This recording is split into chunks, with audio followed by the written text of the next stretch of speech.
What's up, guys? It's your boys Awoki back out with part 2 of what we talked about yesterday when it came to the full truth is worse than we thought. When it comes to Crime AZ YouTube channel, like I said before, make sure you guys go over to their channel, subscribe, hit the bell icon next to it so when they post videos or I post videos, you guys can be the first to know, and then you can, guys, watch, comment, like, and share all the above. Again, thank you guys so very much for the last one. We watched so much, or we learned so much, but we already know a good amount already, but we learned some other things as well. And in this second part, it did state that things are going to get pretty hot and heavy, and we're going to learn things that we probably have not learned before. So that being said, get comfortable, grab a chair, and let's take a look at part 2 for Chris Watts family murders. The full truth is worse than you thought. Let's take a look. Shannon left for her trip that Friday, hopeful. But it would be short-lived.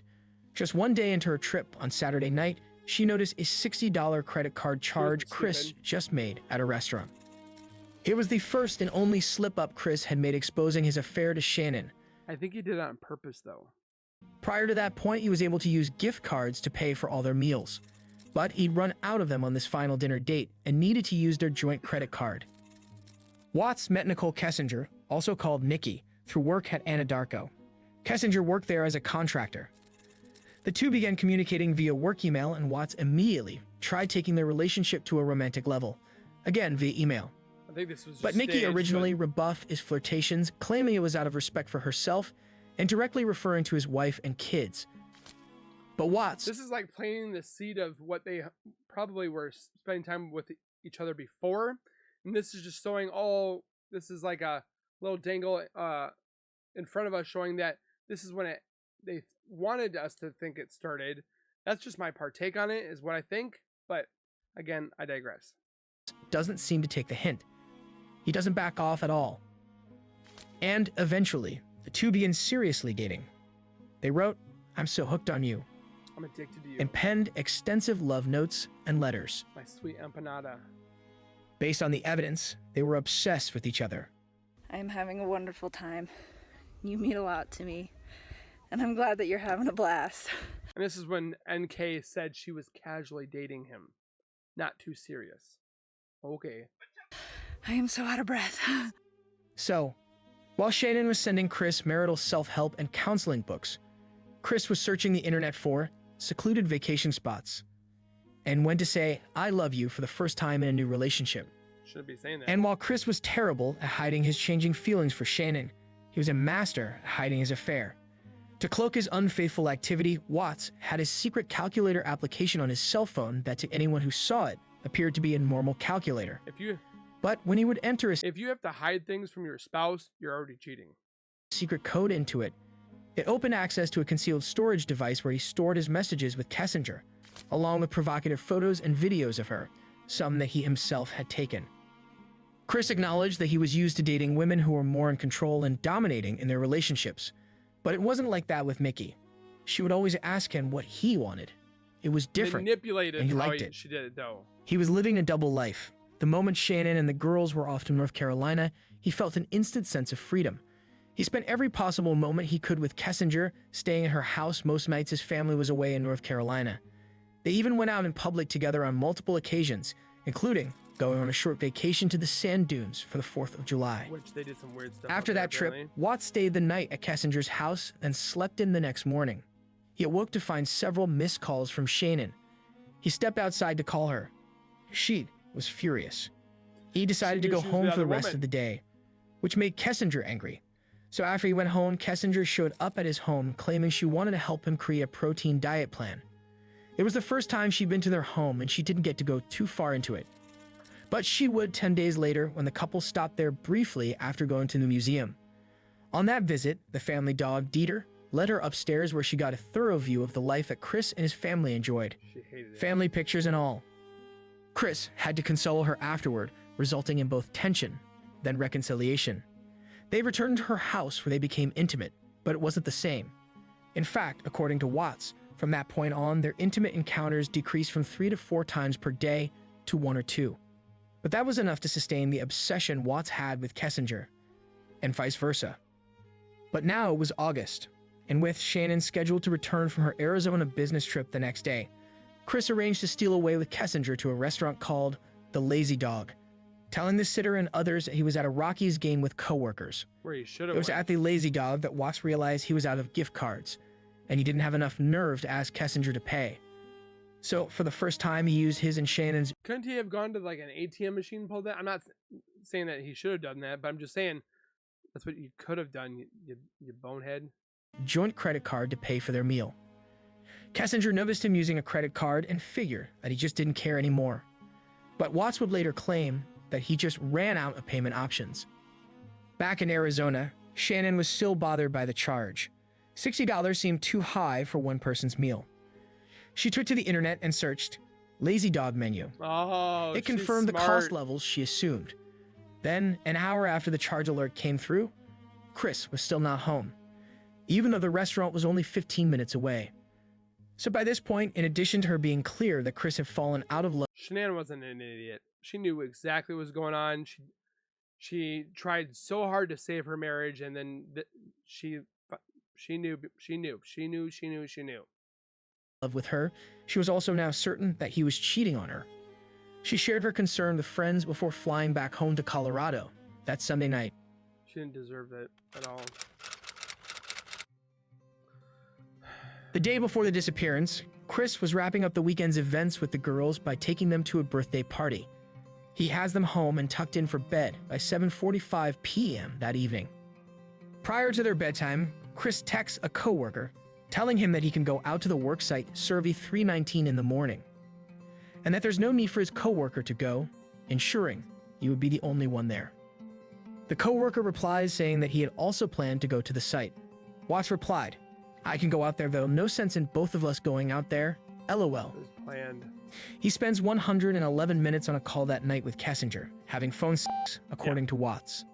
Again, I call BS on phone sex. 111-minute phone call for phone sex? I'm sorry. That is... no.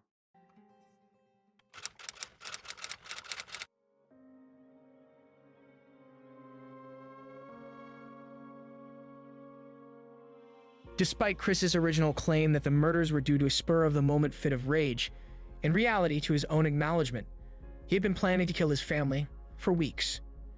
He knew it as he watched them splash around the birthday party the day before. He knew it when he put them to bed just hours before, thinking, "That's the last time I'm going to be tucking my babies in." Based on letters Chris Watts wrote to an author from prison, on that morning, prior to killing Shannon, he went to each of his daughter's rooms and used a pillow from their beds to smother them. Then he returned to he and Shannon's bedroom, where they began arguing. Chris told her that he was having an affair, didn't love her, and wanted to separate. According to Chris, Shannon was first hurt, then angry. She said that if he left her, he would never see the kids again. So your solution is to murder your children? He became angry, and suddenly all the things he resented, now hated, about their relationship came bubbling up. He strangled her as she looked back at him. He thought about stopping, but knew that if he did, it would prevent him from being with Kessinger. He didn't sustain any defensive wounds because, he said, she couldn't fight back. Why? Chris would write at one point that he also gave Shannon a narcotic a second time, just before he killed her, but would later retract that statement. He described how after Shannon had passed, how he was unsuccessful at killing his daughters. As he was wrapping his wife in a sheet, Bella and Cece had woken up, came into the room, and asked what was wrong with Mommy. He said they were crying, but that he had no desire to comfort them. He struggled to get Shannon's body down the stairs, which distressed the girls even further. It was why he intended to kill them first. He said that he recalled being angry that they were still alive several times, forcing him to have to deal with killing them a second time. Once he dragged Shannon to the truck and got her inside, he told the girls to follow him out to the truck as well. There's no room. They did, bringing their blankets and stuffed toys along with them. Bella told him that they needed their car seats, and he told them that it was all right this time. Still fuming and shaking with what Watts claims was years of built-up anger finally released, he drove for just over an hour to Survey 319. Once there, he smothers Cece with her blanket. Then he makes the climb up the staircase to the tank of toxic crude oil to force her body into its 8-inch opening. He recalls how, before he dropped her into the tank, he could not feel anything for her. He was surprised at how easy it was to just let her go. He heard the splash as she hit the oil. He returns to the truck where a terrified Bella asked her father to do the same thing to her that he did to Cece. She had seen him drop her little sister into the tank. He doesn't recall his answer to her, but that was indeed his intention. How terrified she was. As she cried out, "Daddy," no, he smothered her with the same blanket. She was the only one who put up a fight. Autopsy results would show that she had a large tear between her lip and gums and bit her tongue multiple times. Then he forced her into the second crude oil tank. Being bigger than her sister, Watts had to force her through the hatch. She had scratch marks on her buttocks from being shoved through the unfathomably small hole. He had deliberately put them into separate tanks, both to make sure they didn't get up again and to make sure they were as far away from Shannon as possible. Then he digs a shallow grave for Shannon and haphazardly tosses her into it before covering her in dirt. Then he said he felt. My entire life lay there on that oil site. All I could feel was now I was free to be with Nikki. Sick. Feelings of my love for her was overcoming me. I felt no remorse. I felt like I could kill anything and be justified for doing it. I didn't feel any remorse for what I did. I didn't feel bad for killing my entire family. Sick. I really didn't feel anything. My mind went to the dog. Did I remember to put him in the cage? But yeah, we're wrong to fight for this case. Hero, he helps me grow up strong. She didn't deserve it. He helped me, it's not good too.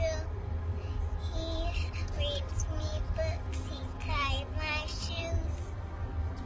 If you're a hero, blue and blue, my daddy, I love you. After the murders, Chris made a series of calls, including calling his daughter's school at around 8:30 a.m. Idiot. to tell them that the girls would not be attending there anymore. Then he comes to his senses and asks them if they are there. Chris's co-workers arrive at 8:30 a.m. and, according to them, he appeared completely normal, even as his family was just feet away, buried and floating in oil tanks. My name's Nicole, and I'm calling because I'm concerned about a friend of mine. Shannon's friends and family are beyond concerned. As they become more and more alarmed, Nicole Atkinson tries to get into the Watts home to check on Shannon, tripping the home's alarm system in the process. Watts tells her to leave his home and stop messing with the doors. They eventually tell Chris they're calling police. He urges them not to and claims he's on his way home multiple times. One friend, Cassandra Rosenberg, texts Chris in no uncertain terms that he needs to haul it home to check on his family. At some point, they're done waiting on his no-shows and clear lack of urgency and call the police. Shannon's family also contacted police and shared their concerns about Chris's involvement. Police arrived within 10 minutes of Nicole's call. Nicole had already opened the front door using the security code she was entrusted with, but could only open it a few inches due to a hotel-style security latch that was locked from the inside. Nicole and the officer spoke with Chris and asked for permission to enter his home. But instead of allowing them to kick the partially open door down past the inner lock to potentially save his family, he said he'd be home in 5 minutes. Once Chris arrives home, his Shannon is at a friend's story begins to crumble. Alarm bells are going off everywhere for several of her friends who are working together to find their friend. As police, Chris, Nicole, and her son search the house for any indication of Shannon's whereabouts. Each life-critical item they uncover sends Nicole, as well as Cassandra and Shannon's mom, who were on the phone with Nicole, into a further panic. And same for Chris. But his was a different panic. He had not factored in Nicole calling the police or Shannon's loyal, concerned network of persistent friends. He thought he was going to Their get away efforts, with it. particularly Nicole's, led to the home being searched He thought he was going to have time to put everything away, get things taken care of, cleaned up, and everything. far earlier than Chris ever planned, preventing him from cleaning up and disposing of the incriminating items once he got home from work. Once they head over to Chris's neighbor's home to view his security footage, instead of Chris scrutinizing every second of what his neighbor captured to try to spot the tiniest of clues about the whereabouts of his missing family, Chris shows exactly zero interest in the video. Chris recalls that he was shocked as they watched the video footage because he thought they could see the girls walking up to the truck You and can. him putting them in. The evening passes with no news about the whereabouts of his family. Chris does get a follow-up call from an officer, and he tells the officer that while he has not cheated, it's possible that Shannon may have. That's a monster right there. Blaming the victims. At approximately 4:30 a.m., Shannon's mother, Sandra Ruzek, contacted the Frederick Police Department to report that she and her husband believed that her daughter and granddaughter's disappearance involved foul play and that Chris was involved. She Good said hunch. she felt that he was pouring oil on the bodies to dispose of them somewhere. Both her parents and Shannon's friend Cassandra felt that if police would track Chris's GPS from that morning, they would find their family. Already they're highly out there. suspicious of Watts, police stationed an unmarked patrol car near his home 24/7, monitoring his every move, I as didn't well as know logging that. any activity to or from the home. On that morning following the disappearance, CBI agent Tammy Lee and FBI agent Graham Coder are called into Frederick. It's also the day that police interview Shannon's friend Nicole Atkinson. She recalls the details of the previous day, repeatedly noting that led her to have bad thoughts about what had happened to Shannon, all pointing to Chris. Chris backing up his work truck to their garage at 5:18 in the morning and loading something up in it. But there's no And room that's for when her my to mind go went back. bad, like really bad, because what would he be loading up at 5:18 in the morning? Said And that she Shanann went yells back. at him, and he doesn't go out the garage because the garage is right below the girl's It'll wake them up. bedroom, and it would wake them up. Toward the end of the interview, she shared a speculation. Like, if it was a crime of passion, I honestly think to God he'd strangle her. Only because she already has the neck issue. I mean, Yeah. I don't know. What was that from? She had I don't know if it started out as a slip disc but it was a degenerative disc, and they went in and fused some stuff in her neck. She's got a scar on the front part of her neck. Okay. Watts agrees to 2 television interviews that day, the timing of which allows the freshly arrived agents to gather and watch what's now referred to as the Sermon on the Porch, right as it was being aired. Bella was going to start kindergarten. After watching it, Agent Lee turned to Agent Coder and said, "Oh, She commented that they needed to get Watts in for questioning immediately to get his story Kept down saying and recorded. was, They call were, him in. Not is. Before Chris heads to the police station for the interview, he sends out a group email confirming that he will participate in fantasy football. Early on in the interrogation, as Watts was claiming his innocence, Agent Coder stepped out of the room. He shared that with the frequency with which Watts kept unconsciously touching and making movements toward his neck area, he You know who else did that? Nicole Kessinger. suspected that he may have strangled Shannon. Agents will not start getting to the truth until the next day.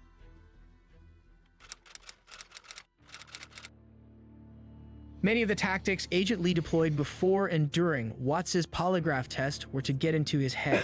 Well, they Right did. now, there's only one person in this room that knows what the truth is. And in about 5 minutes, there's going to be 2 of us. So that's the coolest part. So you obviously are a really bad liar. Have people told you that before? Like the second you tell a lie, like they can tell like on your face that. For polygraph Suck. tests, someone is considered deceptive if they score a -4 or below. He was negative 18. Chris Watts scored a -18. With that abysmally low score, agents knew that Watts had done something to his family. Screwed. They just needed to figure out how to get him to confess. They directly confront Chris that he is lying, and while throwing scenarios at him, Agent Lee eventually offers up the Shannon did something to the kid scenario. Then he took off. The with it moment like she said that they could wildfire. see the change in Chris's eyes. So they stuck with it. Chris himself would later acknowledge that he had not thought of blaming Shannon before that. But as a parent, the feasibility of that scenario was highly flawed. In reality, when faced with such a scenario, most people would call the police and try to revive their children, No, yeah. not kill their spouse, then hide all their bodies. Watts would later report that the hard part of the interrogation for him was that he did not feel any remorse, but he had to pretend like he did. Watts' arrest process began about 10 p.m., and they would recover Shannon's body an hour later. The recovery crew noted that she was curled up, as if just thrown in. The painstaking process of retrieving the young girls would begin the following morning. Can imagine what those fire department and the police officer had to go through by retaining them. Crews began arriving at about 5 a.m. The CBI agent in charge noted that investigators arrived with a sense of dread, knowing what their mission was going to be. The entire recovery process would take nearly 14 hours of methodical planning and careful execution in an extremely dangerous environment. The operation involved up to multiple representatives from each of 10 agencies and companies. An Anadarko employee briefed everyone about the process. He informed them that the east tank contained about 9 feet of crude oil and the west tank just under 1.5. They'd start with the east tank. Investigators opened the hatchet of one of the tanks. They revealed openings so small, just 8 inches or 20 centimeters in diameter, that they doubted whether the girls could even fit through them. But then they found blonde hair attached to one of the openings, confirming that it was indeed the route that the girls had traveled. So the recovery process began. The 2 400-barrel tanks had to first be manually drained into holding tanks, with the extracted oil run through metal screens to filter any possible evidence. Once each tank was emptied, the welding crew began removing the bolts from the door that was located at the base of each tank. They were then allowed to step to the side, while a trooper and CBI agent wearing fully protective hazardous material gear finished removing the door, then entered the pitch-black tank. They could only remain in the tank for a few minutes at a time because of the toxic fumes, and had to undergo an extensive decontamination process afterward. Those girls were in there for In the days. east tank, they located the body of Cece, still in her nightgown and a diaper and covered in crude oil. Having been in the tank for 3 days at that point, her body was badly decomposed, making it problematic to handle and transport her out of the tank. Once Cece was removed, they performed the same process to retrieve Bella, still in her pink pajama top. She was larger than Cece, resulting in a 5-inch or 13 centimeters scratch on her bottom from being forced through the tiny opening. On the same day, And yet there's other channels that are blaming Shanann, saying there's no monster. The monster that threw them in there is the monster. bodies were being retrieved, investigators were conducting their second of 5 interviews with Watts' mistress, Nicole Kessinger, accompanied by her dad. Kessinger showed up to the interview tired, aloof, and generally uncooperative. She revealed how super cute she thought it was that Chris had kids. And then one day he told me that he had 2 kids. I was like, that's pretty cool. And started telling me about his kids. That sounded like a sarcastic comment. No, I thought it was kind of cute. I was like, oh, he's a dad. It was like right around Father's Day too. Everything was generally hunky-dory until they asked her to hand over her phone. I really want to help you guys. I do. I feel like this whole thing is just going to be crazy regardless of whether I give you my phone or not. Prior to showing up for the interview, Kessinger had actually deleted every one of her and Watts' text messages, calls, photos, and Felony number 1. videos, and even his contact. And she told Watts to do the same. Much of that data was never able to be recovered by law enforcement. And there were numerous other questionable actions regarding the mistress. Just think what else But is on there. we'll start with that destruction of evidence we just mentioned. She claimed that she deleted it all because she was grossed out. What did that cause you to do with your phone, though? Oh, what? When I deleted those? I was just kind of grossed out by him, to be honest with you. I was just like, I don't know what's going on right now, but you just lied to me, and I don't want to see this come over my phone anymore. So I removed it. So you you already said, but you removed text messages? For those ladies that are in my comments and stuff like that, would you do that? Would you delete messages? If you had a bad breakup or anything, I can't compare that. If you were in her shoes, which most of you guys, 99.99% of you would not be, the other 0.001% is probably the trolls and haters, but would you delete messages if you knew that they could help an investigation? I'm pretty sure that you guys would say no. You would not delete stuff.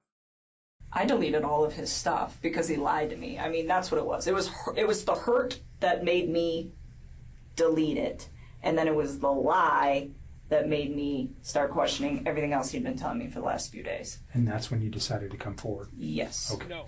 The information was not destroyed because there was anything in there that would be harmful to you or potentially to Chris at this point, but harmful to you in particular. That's not why you did it. No, You did it out of, excuse my language, this guy's an asshole, so I'm getting rid of him, and I'm getting this stuff off my phone. That was like me kicking him out of my life. Okay. And then, like I said, and then realizing that he lied, that was when I was like, okay, maybe his family is in danger and they're not coming back and they're not staying with a friend. He knew. Kessinger also lied to investigators. Another A lot. felony. And not just immaterial or subjective lies, but relevant, provable lies. Like her claim that she didn't know that Watts was married at first, even though their email messages that predate their affair clearly prove otherwise. Say it, man. He didn't have a wedding ring on his finger. Every time I talked to him, he didn't tell me that he was in a relationship. And that she only visited the Watts home once when she had actually been there twice. If not She also told law enforcement that she wasn't really that into Watts. Yeah, okay. Yet, just 9 days prior to the murders, she spent 2 hours searching the internet for terms like wedding dresses and marrying your mistress. She also lied about knowing Shannon's name. Did he mention the children's name or his significant other's name? I didn't know his significant other's name for a while. Yes, you did. That claim didn't add up given that she had ran hours of internet searches for Shannon Watts, And dating as Chris. far back as at least January of 2018, and 2017. possibly as early as September of 2017 if the official records are accurate. Either way, she searched Shannon's name months before she met Chris Watts at work and began exchanging emails, But yeah, we're just. and even months before she crazy began for even thinking working this. at Anadarko. Her verified internet searches of both Chris and Shannon's names would easily have revealed both of their Facebook accounts, showing that they were married with kids and what Chris's interests were. Interests that Kessinger would later happen to share in common with Chris, like car museums, drag racing, and more. Then there was her internet search history. In addition to her earlier That's not repeated a searches felony. for Shannon's name, on the day following the disappearance, Kessinger also searched, can cops trace text messages? How long do phone companies keep text messages, and more? She deleted her search history afterward. Then, while not indicative of any guilt, 6 days after the murder, she ran several searches for Amber Fry, the woman who was having an affair with Scott Peterson Yeah, when he we're- murdered his we're wife, crazy. Lacey, and their unborn child in 2002. She searched Amber Fry's book deal, Amber Fry net worth, and did people hate Amber Fry? Also, at 6 a.m. on the morning of the murders, when Watts would have been on his way to the site to bury his wife and kids, Kessinger's phone suspiciously pinged in Frederick, the same town as the Watts home, which is more than 20 minutes away from Kessinger's home. There was also Kessinger's conveniently poor recollection. While Kessinger could recall her conversation with Chris when he informed her that his wife was pregnant but that it was not his. He said, she told me that she's pregnant, and she told me that the kid is not mine. Yeah, okay. Like, I legitimately thought this woman left the premises with her kids and just wanted nothing to do with him for like 24 hours. However, when police asked her about what she and Watts talked about during their 111-minute phone call the night Shannon returned home from her trip, just hours before his family was murdered, she hasn't a clue. I still don't remember what we talked about. Honestly, we talk about so much random stuff, it's so hard to pinpoint some of these things. Such BS. Watts would later reveal that the call was phone sex, and that poor recollection of the 111-minute call may be a perfect example of how some of Kessinger's forgetfulness and lies could potentially just be her trying to save face from the embarrassment of the affair, completely unrelated to the murders. I don't think it's But bad. what baffles and concerns followers of the case is that she doesn't appear to have been investigated or even challenged. Amen. So as of the making of this video, there continues to be public speculation about her involvement. During a press conference following Watts' sentencing hearing, Weld County District Attorney Mike Wark stated law enforcement's position on Kessinger. She originally came forward. I think this is a joke, to be honest. I've listened to this over and over and over. She came for her own volition. No, she didn't. She came to better her name. She came forward and technically hampered the investigation with her deletion of messages, which hampering with investigation is a felony. Forward and spoke to investigators on her own volition? Nope. Prior to the time, unfortunately, that she came in and spoke with investigators, she had deleted all of the information off of her phone that had any connection between her and Chris Watts. That hampered the investigation. Boom. That hampered the investigation. We've said it before. I've showed it on Google searches in Colorado area. Tampering with the investigation, deletion of messages can be subjected for 3 to 5 years in a federal prison and up to $100,000 in fines. She got nothing.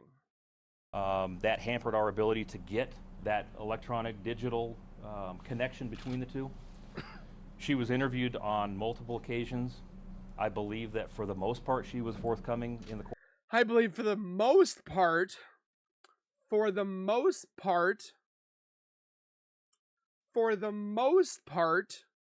not she was 100% truthful for the most part.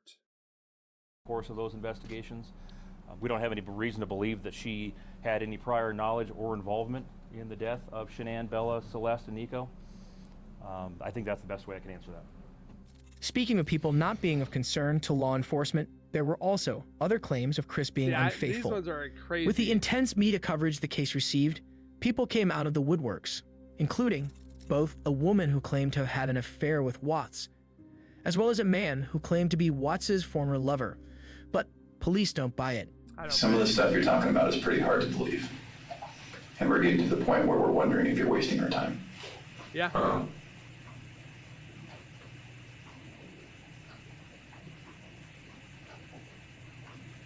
I mean, is there a question, or, I mean, I don't know how you want me to respond to that. I don't know what else you want me to... Lie. These are the challenges that we have, right? You told us that you watched the video over and over, okay? So we know that you're aware of everything that's out there. And all you've talked about are things that anyone else knows. You haven't brought forth any information. You're having sex with a guy. Like NK did? She didn't bring anything that was informative. In his car, and you don't know anything about him other than what the public knows about him, okay? You took $60 from him. You're a self-admitted booty call. And so now we're wondering if you're a hooker who maybe a guy who was a murderer and maybe feels guilty about it, or maybe feels like you're going to get in trouble about it. I don't know what's going on with you, but I don't know why you're here tonight. No, I'm not a hooker. Neither the woman nor the man's claims were proven, and both were considered not credible by authorities, likely on quests for their 15 minutes of fame. Wonder why. The funeral for the family took place in North Carolina.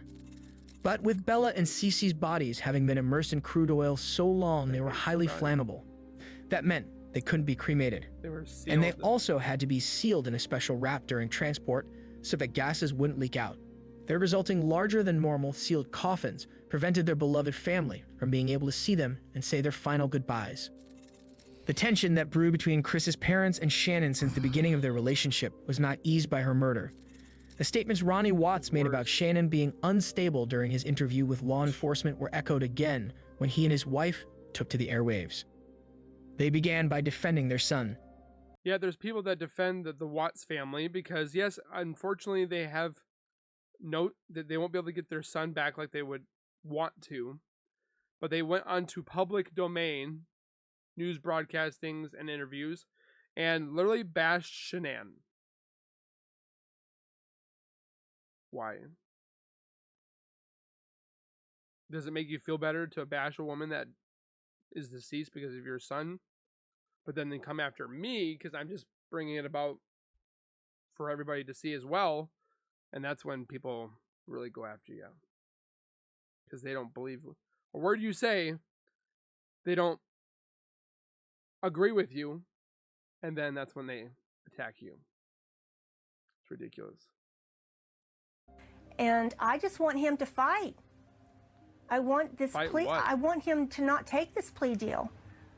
I want him to plead not guilty to the children. If he's saying you didn't kill the kids, why do this plea deal? I have no idea. The only reason I can think of, he's trying to, for our family and her family, not have to go through a trial, long drawn out trial. It has been so overwhelming, and I feel like I have to do something to help my son.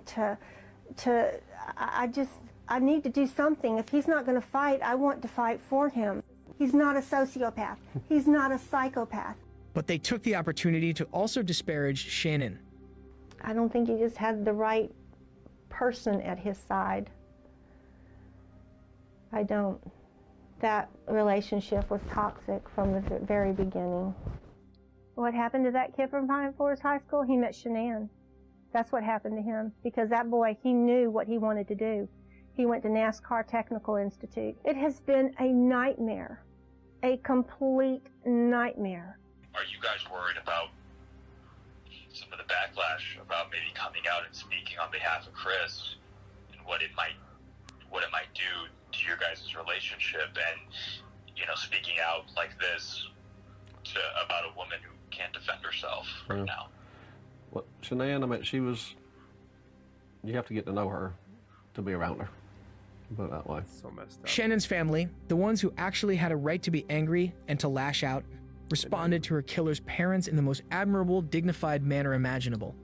They issued a statement that called the Watts' remarks about Shannon vicious, grotesque, and utterly false, noting that Shannon was a faithful wife and the most gentle and loving mother in the world to her children. They added that their false statements, however hurtful and inaccurate, will never alter the truth about Shannon. Her memory and reputation deserves to be protected, and her family is fully prepared to do so. On August 21st, Chris Watts was charged with 5 counts of first-degree murder, 2 which were special counts for children being under 12 years old, unlawful termination of a pregnancy, and 3 counts of tampering with a deceased human body. With Watts pleading guilty, there would be no trial. Prior to his sentencing hearing, the Ruzek family felt strongly that as horrifically as Watts had taken Shannon and the girls' lives, his life was not theirs to take. Honoring Shannon's family's wishes, the district attorney's office accepted an offer from Watts' defense, where Chris would plead guilty to all charges, in exchange for the DA not seeking the death penalty. The Watts family was given the opportunity to make a statement prior to Watts' sentencing. Their attorney first spoke on their behalf to retract what they had projected in the past. The prosecution in this case has in fact respected the Victim Bill of Rights. They took the time to explain that the information that my clients had at the time that they were interviewed was not correct. They were misinformed. They were searching for answers. They were not intending to cause any pain to anyone. And they appreciate that the prosecution answered their questions and gave them the time and the respect and the consideration so that they could tell this court and everyone in this community that the interview content was not their message, that they accept that their son has done this, that they accept that he chose to plead guilty, that he sought and requested their consent and agreement for a life sentence. My clients indicate that they understand that a full opportunity for a confession with all of the responsibility and accountability has not occurred. And they support the family and the request that that happen, if not today, at an appropriate time, in an appropriate manner, so that everyone can have peace, to understand to the best of their ability the details that they need and to have their questions answered. And by giving this opportunity of a life sentence, we hope that he embraces that moment, that had the death penalty been pursued, there would not have been an opportunity to be accountable and to give a full confession. And then Chris's parents spoke directly. We will always mourn the loss of our family, and in that we are united in our grief. I am still struggling to understand how and why this tragedy occurred. I may never be able to understand and accept it, but I pray for peace and healing for all of us. Now to my son, Christopher.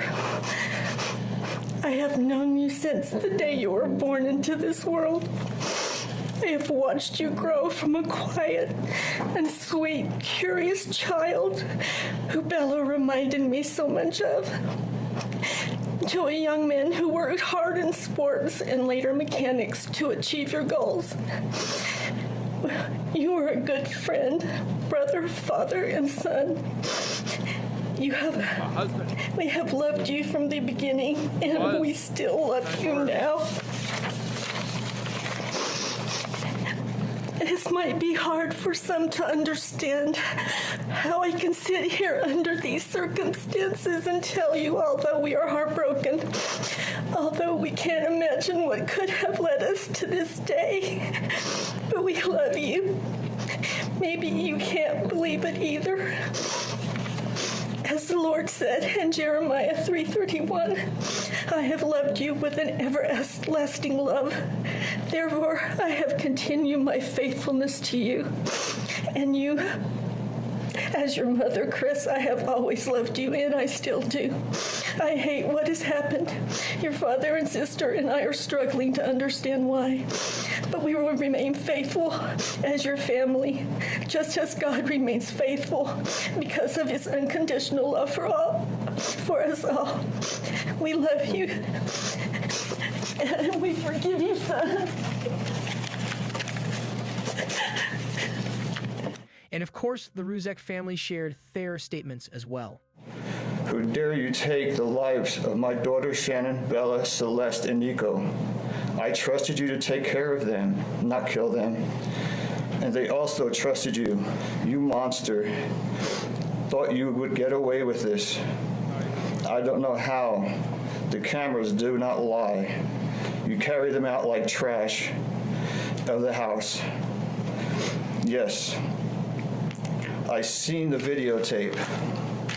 You buried my daughter Shannon and Nico in a shallow grave, and then you put Bella and Celeste in huge containers of crude oil. You heartless monster. You have to live with this vision every day of your life, and I hope you see that every time you close your eyes at night. Oh, I forgot. You have no heart or feelings or love. Let me tell you something. I will think of them every day of my life, and I love them every day of my life. Prison is too good for you. This is hard to say, but may God have mercy on your soul. I hope you enjoy your new life. It's nothing like the one you had out here. Love you, Shannon, Bella, and Nico. Love you, Pop and Dad. And one other thing. And Shannon says she is super excited for justice today. Thank you, Your Honor. Shannon's younger brother's statement was read by District Attorney Rourke. He has asked me to read his statement for him, but he would like to stand with me if that's okay. Of course. You went from being my brother, my sister's protector, one of the most loved people in my family, to someone I will spend the rest of my life trying to understand. What gave you the right to put your hands on a woman, let alone my best friend, my beloved sister, your daughters, and your son? Why weren't they enough for you? In the blink of an eye, you took away my whole world, the people that mattered to me the most. Everything in my life I loved, your children. They trusted you. They loved you. They looked up to you because you promised to keep them safe. Instead, you turned on your family. My blood is boiling as I... You could just know that Frankie wanted to just go after him. Write these last words because they are the last you will ever hear from me. I can't even think of the right words to describe the betrayal and the hate I feel. And to be honest, you aren't even worth the time and effort it takes to put my pen to this paper. There isn't a day that goes by that I don't cry for my family. They were my whole world. All I do is ask myself why. Why would you do this? You don't deserve to be called a man. What kind of person slaughters the people that love them the most? Did you really think you would get away with this? Did you really think that this was your best option, to throw away your family like they were garbage? They deserve better, and you know it. I hope you spend the rest of your life staring at the ceiling every night, being haunted by what you've done. Shanann, Bella, and Cece loved you more than anyone. You were their hero. How could you destroy the people who loved them the most? I pray that you never have a moment's peace or a good night's rest in the cage you'll spend every day of your life in. A cage you are privileged to live in because my family isn't evil like you. My life will never be the same because of you, but at least my conscience is clear. I get to live free, but I can't say the same for you. I haven't slept in 2 days because I've been anxiously waiting for this moment, the moment I get to tell you how I feel, how this has affected my family and I. My family and I can finally grieve after today. If anything, we will come out of this stronger today than we were before, and we will continue to pray for your family. Sincerely, Frankie Rusick. My name is Sandra Rusak, Shannon's mother. Oh, this one kills me every time. I wanted to say thank you for this moment. I want to take a moment to thank everyone who has prayed for our beloved family, who has sent gifts, cards to us from all over the world. I know God will put the evil people where they need to be. I also want to take the time to thank the town of Frederick, Greeley, FBI, the DA's office, the CBI for exceptional work. We thank Nicole Atkinson, Shannon's neighbor Nathan, and his family. To me, they're our heroes. They really are. God bless. God makes no mistakes on who he puts in your life. Marriage is about love, trust, and friendship and unity. Our daughter Shannon loved you with all of her heart. Your children loved you to the moon and back. Shannon's family was her world. Shannon put a crown on your head. But unfortunately, the day that you took their life, God removed that crown. We loved you like a son. We trusted you. Your faithful wife trusted you. Your children adored you, and they also trusted you. Your daughter Bella Marie sang a song proudly. I don't know if you got to see it, but it was, "Daddy, you're my hero." I have no idea who gave you the right to take their lives.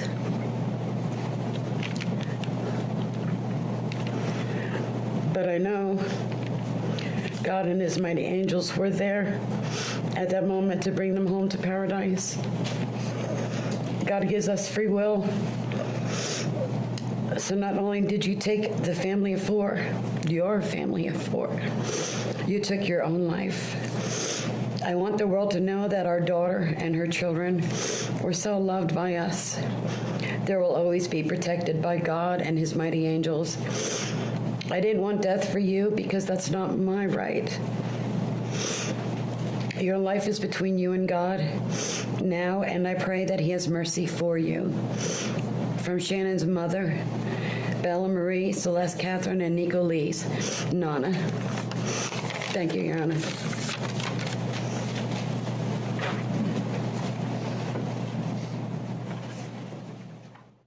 And after both families' heart-wrenching, soul-revealing statements brought on by Watts' actions, Chris Watts himself had a statement to be presented as well.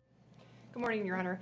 Mr. Watts has asked us to share this morning that he is devastated by all of this. And although he understands that words are hollow at this point, he is sincerely sorry for all of this. Thank you. Prior to handing down the sentence, the judge had a statement as well. The evidence in this case are a senseless crime and the viciousness of the crime. And equally aggravating in this court's determination is the despicable act of disposing of the bodies in the manner in which they were done in this case. I've been a judicial officer now for starting my 17th year, and I could objectively say that this is perhaps the most inhumane and vicious crime that I have handled out of the thousands of cases that I have seen. And nothing less than a maximum sentence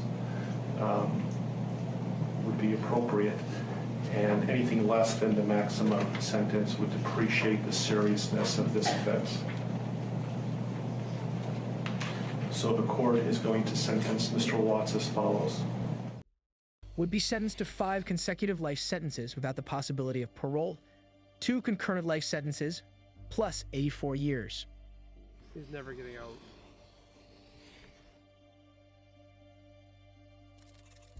In 2020, the death penalty was abolished in Colorado. So if Watts had been sentenced to death, his sentence would have been commuted to life, like it was for the 3 inmates who were on Colorado's death row at the time. Nicole Kessinger was fired from Anadarko following the murders. Not much is known about her whereabouts or life after the murders, other than the fact that she moved out of her home in Colorado, and that she applied for a name change in 2020. Whether or not she moved out of the state is not known. She's still there. On the day Chris Watts pleaded guilty, the Ruzek family filed a wrongful death suit against him to ensure that he didn't profit from the death of their family members in case he ever decided to write Oh, like that book that he just posted out there with that one inmate that he had? a book or sell the rights to his story. While the suit was largely symbolic and they don't expect to see much, if any, payment, they won the case. And Watts was ordered to pay the family $6 million. Chris Watts was originally sent to a prison in Colorado to serve out his sentence. There he was kept in protective isolation for his own security because his fellow inmates knew who he was, what he had done, and had special plans for him. According to Watts, his presence in the prison was so triggering that they had to lock down the jail, just for him to walk down the hallways. He was threatened, yelled at by the other inmates, and told the dangerous things he could do to himself nearly constantly. He was certain that had they gotten to him, it would most certainly have killed him. He is an outcast, even among criminals. So, out of security concerns, Watts was moved to Dodge Correctional Institution, which is a maximum security prison in Waupun, Wisconsin. There, he's able to be in the general population and doesn't endure as much harassment. He is said to be a model prisoner who doesn't ask for anything and doesn't complain. In prison, Watts says he has immersed himself in the scripture, has found God, and is hoping people will forgive him. He spends most of his day in his cell, but is allowed recreational time as well as 40 minutes of outdoor activities like basketball when the weather is good. You shouldn't get any of that. He says he keeps photos of his wife and children in his cell, and that he reads one of the girls' favorite books to their pictures each night. A petition was circulated to have the photos removed, since they are pictures of his victims. Yeah, but prison exactly. officials responded that the photos did not violate prison policy. A portion of the earnings that Watts makes working as a custodian at Dodge goes toward paying off the restitution that he was ordered to pay. Watts says that he has not spoken with Nikki since being incarcerated, but that his attorneys tried to unsuccessfully reach out to her several times on his behalf. He said that he hopes she was able to find peace and move on with her life, and that he is sorry she lost her job and had to move. In prison, Watts garnered a fan base. Very early on, he began receiving a massive volume of letters from women who found him handsome. Sickening. Regarding the heinous crime he committed, they felt he was misunderstood and offered their compassion, along with sexy photos. He wrote many of them back and established some pen pals. These are allowed and he's on dating sites. It's And some of them even turned into visitors. On February 18, 2019, about 3 months after Watts was sentenced, Agents Lee, Coder, and lead detective Baumover met with Chris Watts in prison. He spoke with them for 5 hours, providing new details about the background, timeline, and details of the murders. Hey, Chris. Chris? Do you remember us? Yes. Yeah. Hey. Hi, see. I just stood there a moment there. Good to see you. Different. How are you doing? I'm okay. How about you guys? Good. Good. I did not expect to see this, that's for sure. Surprise. Yeah. Well, let me put some fears aside. We're not here for what you might think we might be here for. So you remember, I talked to you, Tammy talked to you, Dave talked to you. We're all from Colorado. And so the last time we talked to you was a different situation, right? Our investigation was open and your case was open. That's completely different now. So your case is completely closed. Nothing about what we're going to talk about today has anything to do with an open investigation. So we're not here to get more charges on you or get any statements from you that are going to jam you up anymore. But why we are in there for life. And as the months have passed on since everything happened, we just keep in touch with each other and we keep talking to each other. And we've all separately kind of said, if Chris's situation seemed different to you, we think that your life leading up to all the things that happened were very interesting to us. I've never, ever worked a case like this where someone told me that, ever. In talking with Tammy and talking with Dave, I said, you know, what did you feel like when it all went down? When we were there, we were talking to you guys, and we all kind of, in our own different way and in our own different wording, said it all happened a bit too quick for us, right? So we saw you last, we were talking and talking and talking, and then the next thing you know, for me and Tammy and for Dave, all of a sudden some patrol officers came in and arrested you. And that was far quicker than we had hoped it would happen. Way too fast. And you understand why that happened, and we understand why that happened. But it left us with 1,000 questions that we didn't get to ask. We still have those. And then even more importantly, I think it probably left you with 1,000 things that you didn't get to talk about with us. I don't know if you feel that way or not, but And so that's why we're here today. We wanted to kind of talk to you a little bit more about everything. He voluntarily shared how he went about murdering his family to the agents, the details of which we've reflected in this video. In true Chris Watts fashion, some of the details he shared with agents don't add up, reminding us that each of his versions of what happened that morning is worthy of the scrutiny and mistrust of it coming from a lying, cheating, murderous narcissist. She like kind of rolled over and then I was just like right there on top of her. Okay. And then you're talking while you're on top of her? Okay. That seems confusing to me. Agents asked Watts directly whether Kessinger was involved in any way. There are quite a few people who would tell us, and who do tell us, you need to look into Nikki more, Nikki Kessinger. All the way from the extreme end of things being, Nikki's the one who ordered the hit. She was there. I'm in the basement. She was there. Yeah. You know, so the extreme is, she's the one who told Chris to do it. She's the real problem. All the way, that's the extreme side, and then all the way to, well, there were these texts where she was infatuated, she was in love, she was saying how good Chris was in the sack, and maybe we should look at her more. And so, are those people absolutely wrong about Nikki? She wasn't asking you to get rid of your family. Are you sure? Okay. And if his stuff is confusing before, and he lied before, how can they believe this? no part of any of this was because she put it in your head or asked you to, or you never, But even the mountain of details he disclosed during that lengthy addendum to his confession would not be his final disclosure. If the details exposed during the prison visit were eye-opening, what Watts later revealed for a book written by one of his early pen pals was staggering. It keeps changing. Watts began corresponding via letter, phone calls, and then in-person visits with an author named Sherilyn Cadle. Cadle would turn that correspondence into a book she published in 2019 titled Letters from Christopher, The Tragic Confessions of the Watts Family Murders. Although Watts is an unreliable source of an ever-evolving story, like his confession to the agents at Dodge, these subsequent admissions only serve to shed an even worse light on himself. The letters are how the public learned that he tried to kill his daughters before killing Shannon, leading to him having to kill them twice. It's where he finally divulged that he had been planning to kill his family for weeks, and it's where he painted a picture of what true evil looks like. The Watts home on Saratoga Trail in Frederick, where Chris Watts committed the murders, was placed on auction in May of 2019 after Watts defaulted on his mortgage, leading the bank to foreclose. But with multiple liens against the home which any buyer would be liable for, including one for the $6 million Chris owed the Ruzeks, as well as overdue HOA fees, there were no interested buyers. It remained vacant until May 2022, when the home was secretly put on the market under a fictitious address. To prevent looky-loos, potential buyers were required to submit bank commitment letters before viewing the home. The home sold for $600,000. Buyers of the home may face challenges, as a neighbor reports that the home continues to attract a lot of attention, with multiple cars driving by every hour on the weekends, some stopping to take photos, and some even breaking in, requiring the police to be called. This case was brutally heart-wrenching, taking a toll on everyone even remotely affiliated with it. Shortly after hearing Watts' full confession at Dodge, lead detective Dave Baumover, who originally joined the Frederick Police Department in search of a more low-key position in a smaller community, was diagnosed with PTSD. The sight of a small girl at a restaurant would trigger him to have to leave the restaurant.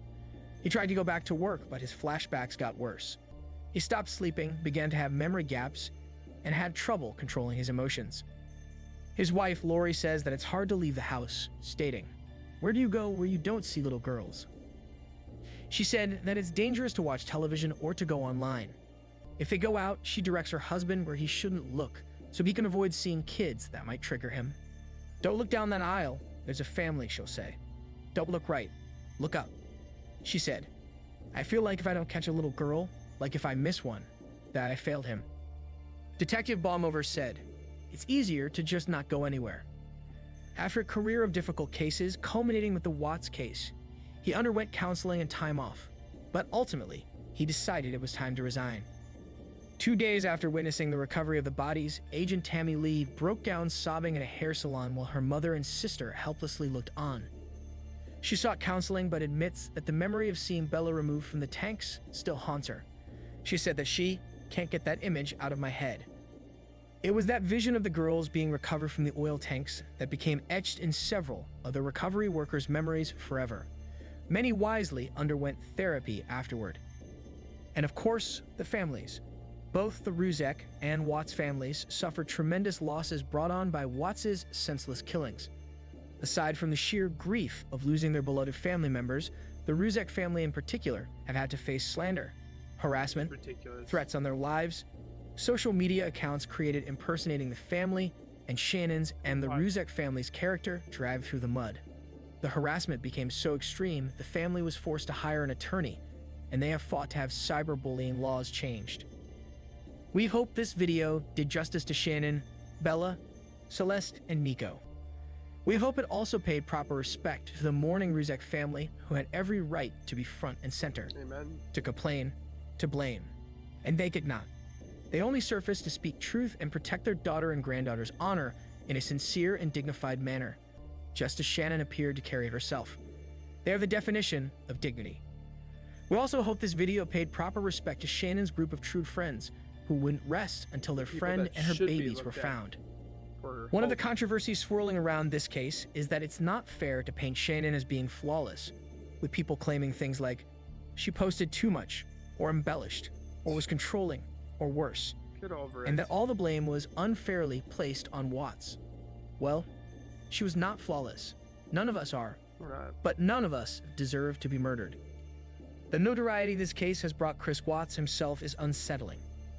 From the unending attention he receives from scores of women worldwide, to the simply staggering following this case has amassed, they disturbingly afford him practically celebrity status. Is this narcissist, who previously lived in relative obscurity and never had a serious relationship prior to Shannon, living his best life, while his loving, trusting family had all their days taken away from them? Exactly. What do you think? Well said. We can't wait to hear your thoughts about this emotionally charged case. Please share them in the comments below. We'll be hopping into those comments along with you as long as we can. And as usual, if you like how we presented this case, we'd really appreciate you hitting like and share, and of course, subscribe so you never miss a single video. Please go give them some love. They did a very, very well done video on this. Very respectful, very genuine, and so forth. So go give them some love on Crime A to Z. I've been watching a lot of their other videos on their channel and definitely do enjoy them very, very much. So obviously there is things on here that I did not know. I'm learning things, little bits and pieces, more and more and more every day. And it hurts because we might not ever see this case open. It's dwindling down myself that I'm starting to realize that this case is never going to get opened. Hopefully we can be hopeful optimistic, but it might not. So please take care, be safe, comment down below. Please keep it positive, debatable. Do not be bullying anybody or whatever have you. We're here to talk amongst each other. Please give your respect to the Ruseks. There's no need to go to them. Honestly, too, there is no reason to go to the Watts and be disrespectful towards them. Yeah, this whole situation is unfortunate. They're just, enough is enough. Please take care, be safe, and as always, keep nerding on, and we'll see you guys next time.